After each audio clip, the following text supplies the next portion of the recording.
débuté l'atelier, donc réussir les transformations pour se former, enfin réussir les transitions, se former pour se transformer, pardon.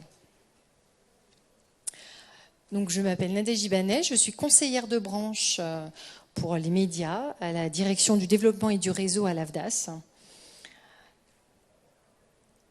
Alors l'AFDAS, c'est l'opérateur de compétences des entreprises de la presse. Donc l'AFDAS, c'est un acteur dans l'écosystème de l'emploi et de la formation qui est engagé à travers 6 missions. Je les détaille rapidement. Donc c'est anticiper les évolutions en matière d'emploi, identifier les besoins en compétences, développer l'accès à la formation, promouvoir l'alternance, apporter un appui technique aux branches, notamment aux branches de la presse, accompagner les projets d'adaptation à la transition écologique.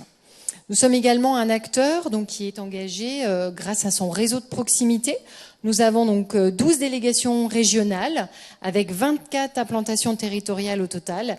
Et l'ensemble de nos collaborateurs, qui sont des conseillers emploi-formation, sont centrés sur le conseil auprès des entreprises et des particularités. Alors notre singularité, c'est d'accompagner des publics spécifiques et notamment donc dans le secteur de la presse, les journalistes pigistes, donc de la presse écrite, des agences de presse ou de la presse en ligne. L'AFDAS, c'est un acteur donc qui travaille avec 31 branches. Donc c'est l'OPCO des industries créatives et récréatives. Et donc qui couvre 31 branches. Ces branches, elles partagent toutes le même défi et font face aux mêmes problématiques. Donc on a des filières économiques qui sont cohérentes, on a une diversité d'acteurs et de structures et des mutations économiques qui sont majeures. Et l'AFDAS travaille au total avec 72 000 entreprises. Alors notre ambition, c'est faire de la formation un investissement durable au service donc de votre stratégie, de vos talents, de votre développement. Donc on est à vos côtés pour former vos collaborateurs au monde de demain. Et aujourd'hui, en fait, on va vous présenter le catalogue qui a été spécialement conçu au départ pour répondre aux enjeux des entreprises de la presse en région, mais pas que, puisqu'il peut être accessible à l'ensemble des salariés de la presse. Et ce sont des formations, bien entendu, de qualité avec des modalités qui sont souple, et c'est une offre qui peut être financée à 100% sur le plan conventionnel pour les entreprises donc de la presse en région, et selon vos budgets annuels, donc s'il y a des entreprises de la presse quotidienne nationale et de la presse magazine. Pour les autres presses, en fait, ce sont uniquement les entreprises de moins de 50 qui bénéficient de ce qu'on appelle le plan de développement des compétences. Alors, le catalogue, donc, qui est pour la presse, est accessible donc, notamment pour les salariés. On a tout d'abord 6 thématiques qui sont destinées donc, aux fonctions éditoriales. Alors, je ne vais pas forcément rentrer dans le détail de toutes les thématiques. L'idée, c'est de vous donner la thématique centrale, les publics, pour voir, je ne sais pas si vous êtes tous des représentants d'entreprise, mais pour voir en fonction en fait, des salariés qui pourraient être concernés, quelles sont les thématiques et quelles sont les formations qui pourraient intéresser. Ce qu'il faut savoir, c'est qu'au niveau de ces 6 thématiques donc, qui sont destinées aux fonctions éditoriales, on a au niveau des organismes de formation qui ont été retenus, c'est le CFPJ, APAX, l'ESJ et l'IJBA et l'ASFO. Donc sur ces thématiques qui sont destinées aux fonctions éditoriales. Donc une première thématique, réseaux sociaux et diffusion numérique, donc accessible aux professionnels donc, qui interviennent sur les réseaux sociaux, les journalistes, webmasters, chargés de communication. Donc on a 2 formations qui sont sous un format à distance et qui sont sur une journée. Donc c'est utiliser efficacement les réseaux sociaux et rédiger et publier pour sa communauté. Ensuite, nous avons la thématique web et écriture numérique accessible principalement pour les journalistes avec donc le CFPJ et l'intitulé de la formation, c'est le journalisme narratif au service de l'enrichissement multimédia. Ensuite, nous avons la thématique produire des contenus sur de nouveaux formats, donc pour les journalistes. Et on a 3 formations, donc écrire, réaliser, diffuser un podcast, s'initier à filmer avec son smartphone et filmer en autonomie avec son smartphone. Nous avons 3 organismes de formation qui ont été retenus, qui sont l'APAX, CFPJ et ESJ, et qui desservent. Alors si je prends le CFPJ, on sera plus sur l'Île-de-France. L'ESJ, on sera plus sur Bordeaux et agglomération. Et pour la PAX, on est plus sur Lyon et agglomération. Les 3 dernières thématiques, on a donc parité, diversité. Donc pour les journalistes, les illustrateurs, les graphistes, c'est écrire et illustrer en veillant à la parité et à la diversité avec l'organisme IJBA. Ensuite, nous avons la thématique du développement et de la diffusion de l'audience pour un ensemble de publics, journalistes, services marketing ou toute personne qui est en charge de la communication de la marque. Et on a donc avec l'ASFO 4 formations. Donc, développer son marketing éditorial et mesurer sa performance, mesurer et analyser les outils web pour optimiser son audience, réussir sa newsletter et mettre en place une stratégie d'inbound marketing. Pour terminer, donc, sur les thématiques destinées aux fonctions éditoriales, nous avons le data journalisme. Donc, pour les journalistes, graphistes et infographistes, on a 2 formations avec l'IJBA. Initiation au data journalisme, donc les fondements du récit interactif, et le perfectionnement au data journalisme avec réaliser une enquête en data. Nous avons 2 autres thématiques qui sont destinées aux fonctions commerciales avec 2 organismes de formation, BDC Consulting et Media Institute. Donc BDC Consulting, on est sur une thématique qui concerne la pub avec comme public des commerciaux. Nous avons 2 formations, développer des techniques de vente publicitaire dans un environnement digital et créer de nouveaux médias et des opérations spéciales.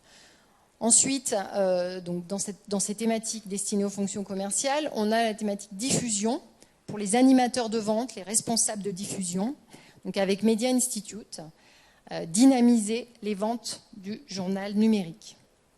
Donc vous pouvez retrouver l'intégralité du catalogue avec les dates de formation, sachant qu'on va bientôt mettre les dates de formation pour 2023.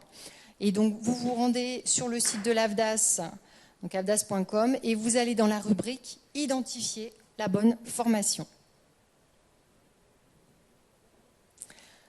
Alors, l'AFDAS, il n'y a pas simplement le catalogue formation qui est proposé, il y a un ensemble on va dire, d'offres de services qu'on propose en termes de recrutement, donc de développement de compétences, de financement, de mise en œuvre de projets RH, et aussi également pour répondre aux enjeux sociétaux, d'impulser une démarche responsable dans votre entreprise. Donc pour poursuivre sur le développement des compétences des collaborateurs, juste un rappel sur quels sont les bénéfices pour l'entreprise. C'est renforcer l'employabilité, la mobilité professionnelle des salariés, investir dans les compétences des salariés donc au service de votre stratégie et garantir le développement et la pérennité de votre entreprise. Donc les dispositifs que peut mobiliser l'entreprise, ce sont le plan de développement des compétences. Donc en fonction au sein de la presse, puisque nous avons uniquement pour la presse magazine, la presse quotidienne nationale et la presse en région du conventionnel, l'entreprise, elle peut mobiliser à la fois donc, le plan de développement des compétences pour les entreprises de moins de 50 salariés et le plan conventionnel. Et bien entendu, on est à vos côtés pour définir vos besoins de formation, pour co-construire votre plan de développement des compétences, pour identifier le meilleur dispositif, pour effectuer également l'ingénierie financière et puis assurer, bien entendu, la gestion administrative de vos dossiers.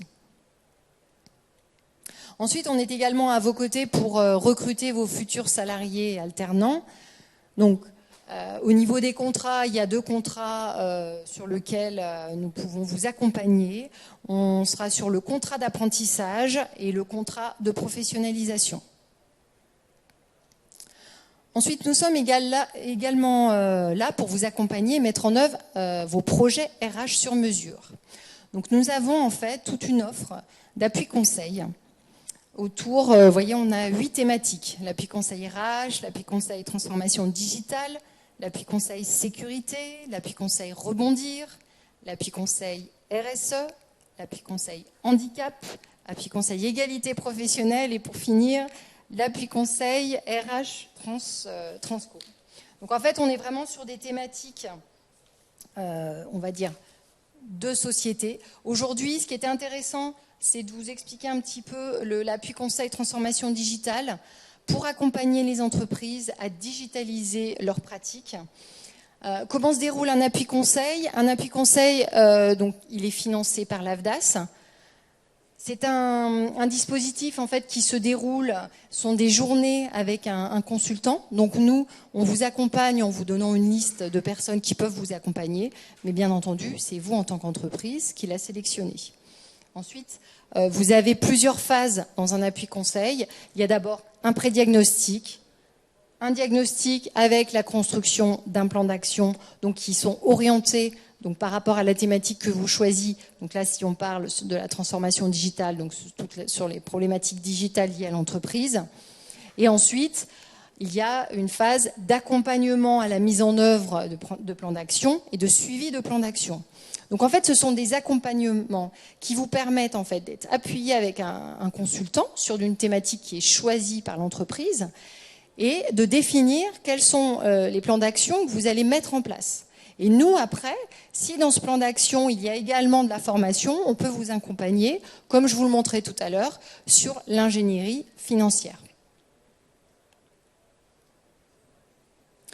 On poursuit également avec impulser une démarche responsable dans votre entreprise.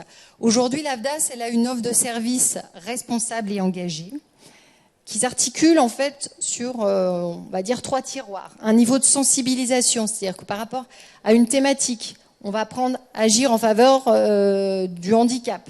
On va sensibiliser sur la thématique. Donc on vous met à disposition des outils qui permettent de vous sensibiliser sur le sujet.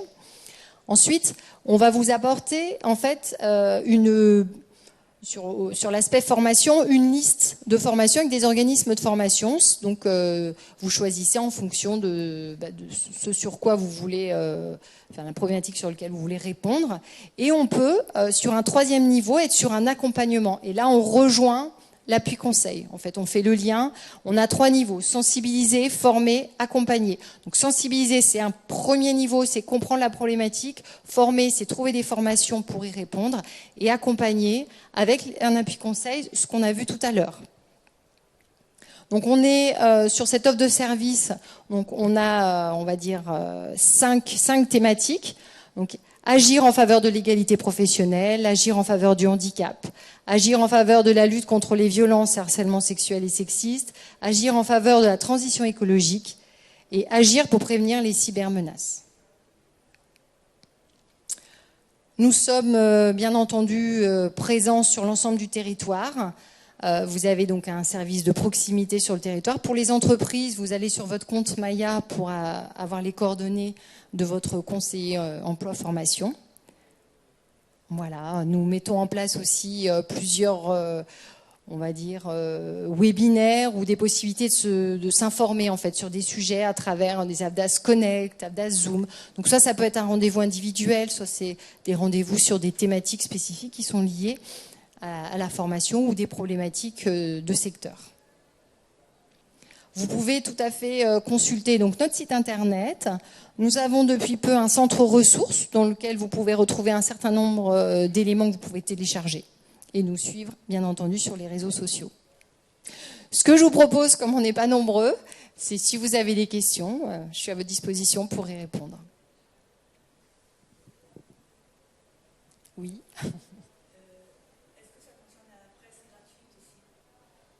Alors, en fait, si vous voulez, en fait, c'est plus, ça concerne toutes les entreprises de la presse. Après, ça va être tout dépend la taille de votre entreprise et si dans votre secteur, au sein de la presse, on va dire qu'il y a la presse quotidienne nationale, la presse en région et la presse magazine.